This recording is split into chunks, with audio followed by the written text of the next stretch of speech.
గిరిజన గ్రామంలో అంతిమ యాత్రకు వరద కష్టాలు తప్పడం లేదు. అల్లూరి జిల్లా అనంతగిరి మండలం పినకోట పంచాయతీ తముట గ్రామంలోని చిన్నయ్య 60 అనే గిరిజనుడు మృతి చెందాడు. అయితే మృతదేహాన్ని శ్మశాన వాటికకు తరలించేందుకు గ్రామం పక్కనున్న గడ్డను దాటాల్సిన పరిస్థితి. అయితే 2 రోజుల పాటు కురిసిన వర్షాలకు గద్దె ఉధృతంగా ప్రవహిస్తోంది. దీంతో చిన్నయ్య అంతిమ యాత్రకు జరిపేందుకు వీలు లేకుండా పోయింది. గడ్డలో నీటి ప్రవాహం తగ్గుతుందా?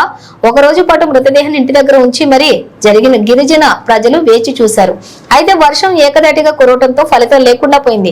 చివరకు గడ్డకు ఇరువైపులా చెట్లకు తాళ్లను కట్టుకుని మృతదేహాన్ని గిరిజనులు తరలించారు. మాకు కష్టం వచ్చినా, బాధ వచ్చినా, చావు వచ్చినా గడ్డ దాటాల్సిన పరిస్థితి ఉంది అంటూ గిరిజన ప్రజలు ఆవేదన వ్యక్తం చేస్తున్నారు. తక్షణమే గడ్డపై బ్రిడ్జిని నిర్మించి సంబంధిత గ్రామాల ప్రజలను ఆదుకోవాలని ఆయా గ్రామస్తులు ప్రభుత్వానికి విజ్ఞప్తి చేశారు.